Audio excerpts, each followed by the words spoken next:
AI, 암호화폐, 그리고 팬덤. 이 세 가지 언뜻 보기에는 전혀 상관없어 보이죠? 하지만 사실은요, 하나의 거대한 파동으로 모두 연결되어 있습니다. 오늘 이 시간에는 기술에서 시작된 그 작은 물결이 어떻게 금융과 문화를 거쳐 우리 삶 전체를 바꾸고 있는지 그 거대한 흐름을 한번 같이 따라가 보겠습니다. 자, 그럼 이 거대한 변화, 그 실체는 도대체 뭘까요? 이 질문에서부터 시작해서요, 모든 변화가 시작되는 가장 깊은 곳, 그 진원지로 함께 들어가 보시죠. 오늘 분석은 크게 네 부분으로 나눠서 살펴볼 거예요. 첫 번째는 모든 변화의 시작점, 기술의 핵을 들여다볼 거고요. 두 번째는 이 변화에 기업들이 어떻게 생존 전략을 짜고 있는지, 그리고 세 번째는 이 흐름이 어떻게 새로운 자산을 만들어내는지, 마지막으로는 이 모든 것이 어떻게 팬덤 경제라는 새로운 권력을 탄생시켰는지 그 여정을 따라가 보겠습니다. 그럼 첫 번째 주제부터 바로 시작하죠. 요즘 AI 혁명, AI 골드러시라고들 하잖아요. 근데 이게 단순히 똑똑한 소프트웨어가 짠 하고 나타난 게 아닙니다. 이 모든 건요, 우리 눈에 보이지 않는 아주 강력한 물리적인 기반, 즉 상상을 초월하는 수준의 하드웨어 위에서 이루어지고 있는 거예요. 113%, 정말 엄청난 숫자죠. 이게 뭐냐면요, 광통신 분야의 핵심 기업 중 하나인 코이런트의 지난 6개월간 주가 상승률입니다. 이게 얼마나 대단한 거냐면 같은 기간 S&P 500 지수가 9% 오른 것과 비교하면 와, 거의 12배가 넘는 그야말로 경이적인 성장세예요. AI 데이터 센터에 대한 수요가 이 기업의 가치를 어떻게 폭발시켰는지 아주 단적으로 보여주는 숫자라고 할 수 있겠습니다. 이 폭발적인 성장의 심장부에는 바로 이 광트랜시버라는 게 있습니다. AI 데이터 센터의 혈관, 말 그대로 생명줄 같은 존재라는 거죠.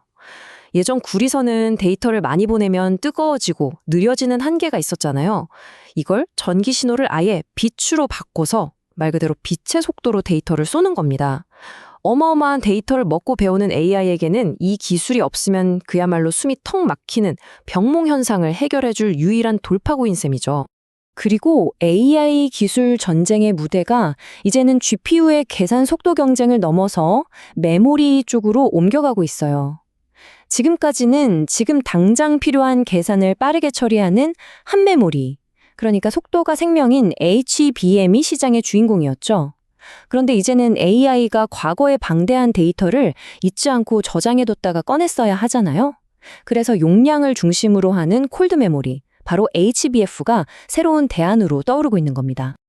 이게 얼마나 큰 변화가 될지는 카이스트 김정호 교수의 말을 들어보면 더 확실해집니다. 앞으로 AI 컴퓨터에 필요한 메모리가 지금보다 무려 100배, 많게는 1000배까지 늘어날 수 있다는 거예요. AI가 단순히 개선만 하는 기계를 넘어서 스스로 기억하고 생각하는 존재로 진화하면서 벌어질 일이라는 거죠. 이건 그냥 부품 수요가 좀 느는 차원이 아니라 반도체 산업의 판도를 완전히 뒤바꿀 수 있는 거대한 지각 변동입니다. 구독, 좋아요는 뉴스를 만드는 데 큰 도움이 됩니다. 자, 이렇게 눈에 보이지 않는 하드웨어 세상에서 시작된 거대한 파도가 이제는 우리 눈에 보이는 기업들의 생존 경쟁으로 번지고 있습니다. 이 무서운 파도 앞에서 거대한 기업들은 과연 어떻게 살아남으려고 발버둥 치고 있을까요? 그들의 생존 전략을 한번 들여다보겠습니다. 가장 모범적인 사례는 단연 네이버입니다. 이 표를 좀 보세요. 3년 연속 사상 최대 매출을 갈아치웠는데 그 중심에 바로 AI가 있었습니다. 특히 놀라운 건 이거예요. 광고 매출이 늘어난 것의 절반 이상, 무려 55%가 AI 기술 덕분이었다는 사실입니다. AI를 그냥 우리도 이런 거 해요 라고 보여주기식이 아니라 기존 사업에 딱 붙여서 돈을 버는 핵심 도구로 완벽하게 활용했다는 뜻이죠. 하지만 모두가 이런 성공 스토리를 쓰는 건 아닙니다. 전기차 시장이 예전만큼 뜨겁지 않자 완성차 업체인 스텔란티스는 전혀 다른 선택을 하고 있어요. 삼성 SDI와 손잡고 미국에 짓기로 한 배터리 공장, 이 합작법인에서 아예 지분을 팔고 발을 빼는 것까지 생각하고 있다는 거죠. 시장이 변하면 이렇게 거대한 투자 계획도 과감하게 접을 수 있어야 한다는 기업들의 유연하고도 냉정한 현실을 보여주는 사례입니다. 그런가 하면 방산 분야에서는 협력이 최고의 생존 전략으로 떠올랐습니다. 우리나라 방산의 양대 산맥이죠. 한화에어로스페이스와 KI가 손을 잡았습니다. 서로 경쟁하던 사이였는데 말이죠. 엔진 기술은 한화가 잘하고 비행기 전체를 만드는 건 KI가 잘하니까 각자 잘하는 걸 합쳐서 무인기나 우주시장 같은 미래 먹거리를 함께 뚫어보자는 겁니다. 안에서 싸우지 말고 힘을 합쳐서 세계 시장으로 나가자는 아주 영리한 판단이죠. 기술이 기업의 운명을 가르는 동안 이 파동은 드디어 금융시장의 심장부까지 밀려 들어옵니다. 그리고 가치라는 것의 정의 자체를 뿌리부터 흔들기 시작하죠. 바로 암호화폐라는 새로운 자산의 등장입니다. 그리고 지금 암호화폐 시장은 그야말로 공포에 휩싸여 있습니다. 이 차트가 모든 걸 말해주죠. 하늘 높은 줄 모르고 치솟던 비트코인 가격이 한때 굳건해 보였던 7만 5천 달러 선 아래로 힘없이 무너지면서 시장 전체가 패닉에 빠진 상황입니다. 그런데 정말 재미있는 건요, 이 똑같은 하락을 보고 누군가는 공포를 느끼고 또 누군가는 기회를 본다는 겁니다. 시장의 투자 심리를 보여주는 공포 탐욕 지수는 14까지 떨어졌어요. 이건 극단적 공포 단계거든요. 다들 무서워서 던지고 있다는 뜻이죠. 반면에 부자 아빠, 가난한 아빠의 저자 로버트 기요사키 같은 사람은 이건 폭락이 아니라 박앤세일이다 라고 외치고 있습니다. 그에게 진짜 위험한 건 비트코인 가격이 떨어지는 게 아니라 우리가 쓰는 돈, 즉 법정화폐의 가치가 계속 떨어지고 있다는 사실이니까요. 비트코인이 흔들리는 틈을 타서 아예 새로운 대안을 제시하는 목소리도 커지고 있습니다. 그중 하나가 XRP인데요. 비트코인이 디지털 금처럼 가치를 저장하는 데 머무른다면 XRP는 낮은 수수료와 빠른 속도로 실제 국제결제 시스템을 대체할 수 있다는 주장이에요. 심지어 2032년 안에는 비트코인을 제치고 시가총액 1위가 될 거라는 파격적인 전망까지 나왔습니다. 물론 비트코인이 가진 상징적인 힘이 워낙 막강해서 아직은 조심스럽게 보는 시각이 더 많긴 합니다. 구독, 좋아요는 뉴스를 만드는 데 큰 도움이 됩니다. 자, 이렇게 혼돈의 금융시장을 지나 이 거대한 파동이 마지막으로 도착한 곳은 어딜까요? 바로 우리 일상 가장 가까운 곳, 팬심이 경제가 되는 세상입니다. 새로운 소비 권력의 탄생이죠. 1초에 3개. 네, 잘못 들으신 게 아닙니다. 1초에 3개씩 팔려나갔다는 거예요. 이게 뭐냐면 중국 장난감 회사 팜마트의 라부부라는 캐릭터 인형입니다. 이건 단순한 판매 기록이 아니에요. 팬덤이라는 보이지 않는 힘이 얼마나 거대한 경제 권력이 될 수 있는지 보여주는 강력한 신호탄입니다.